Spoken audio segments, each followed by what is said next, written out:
Guatemala देशाच्या Yucatan प्रदेशात सुमारे 2600 वर्ष ईसापूर्व माया लोकांची संस्कृती उदयास आली। माया लोकांनी खूप मोठाली मंदिरं व इतर इमारती बांधल्या।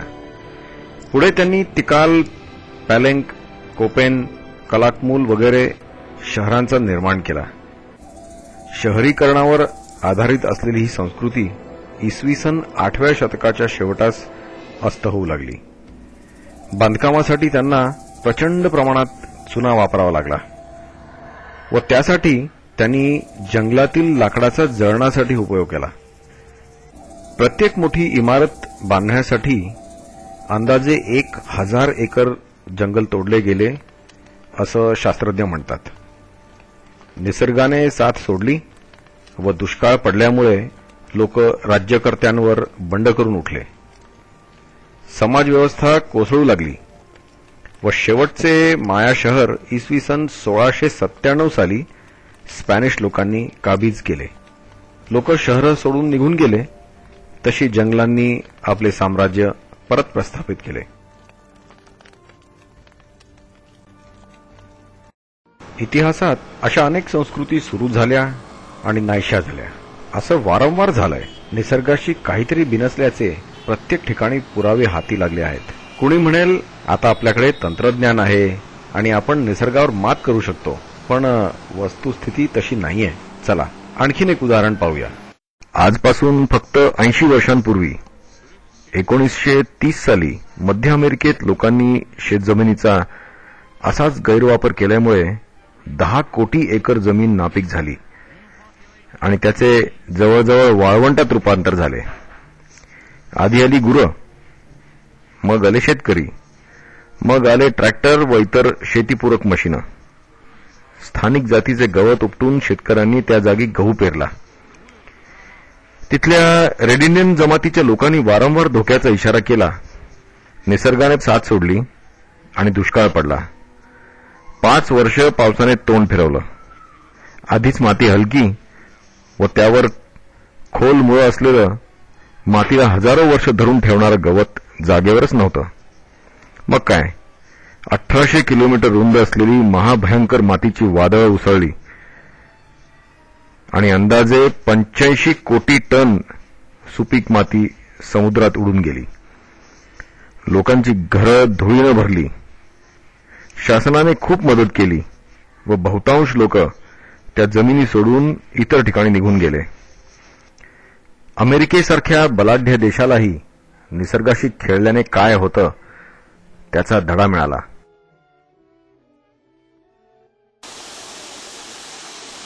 पावसाळ्यात त्र्यंबकेश्वर परिसर निसर्गरम्य दिसतो म्हणून बरेच लोक फिरायला जातात, पण ऐन पावसाळ्यातले हे दृश्य पहा। दरवर्षी अशीच लाखो टन सुपीक माती वाहून जाते। याला जबाबदार आहे जंगलांचं नाहीसं होणं।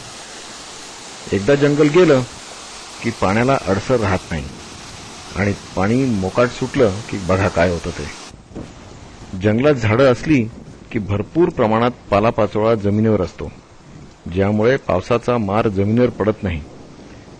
ह्या पाचोळ्याचे जैविक खतात रूपांतर होते, ज्याने माती सुपीक राहते व जमिनीची पाणी शोषून ठेवण्याची क्षमता 100 पटीनं वाढते।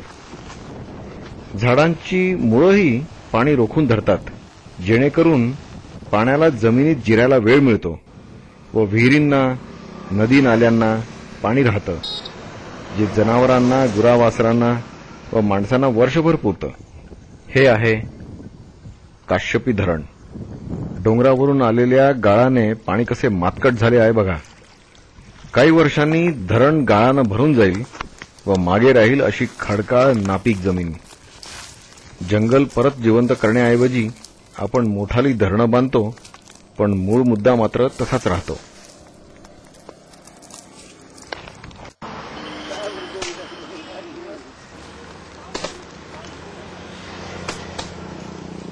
हवामान बदलत चाललंय आणि त्याचा तडाखा झेलतोय मात्र बिचारा शेतकरी।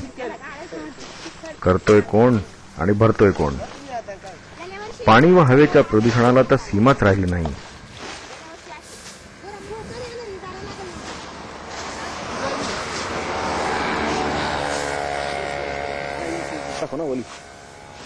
पण सगळ्यात काळजीची गोष्ट आहे श्रीमंत व गरीब लोकांमधील वाढत चाललेली दरी. इतिहासाकडे पाहिलं तर भविष्यात काय होणार आहे ते स्पष्ट दिसतंय. काही वर्षांनी हे संकट नक्कीच एक अतिशय भीषण रूप धारण करणार आहे, यात शंका नाही. या परिस्थितीला आपणच म्हणजे समाजच जबाबदार आहे. गरिबाला राहायला घर नाही,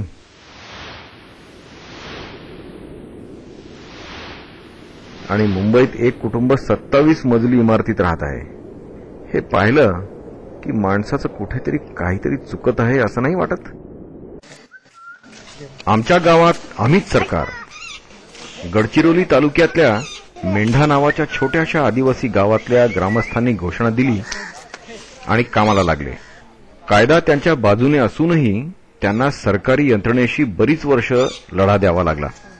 मेंढा गावानं खऱ्या अर्थानं लोकशाहीचा वापर केला आणि सर्वसंमतीनं 4,500 एकर जंगल ताब्यात घेऊन राखून दाखवलंय. देशाची जंगल संपत्ती आता मूळ मालकांना म्हणजे गावकऱ्यांना परत करण्याची वेळ आली आहे. आता फक्त एखादा आळंद्या डोंगर हिरवा करून चालणार नाही. माणसाला स्वतःला वाचवायचे असेल तर सबंध निसर्गालाच परत जिवंत करण्याची गरज आहे. खारीचा वाटा का होईना, जर प्रत्येकाने ह्या कामात आपले योगदान दिले तर आपल्या देशाचं परत नंदनवन होईल, ह्यात शंका नाही.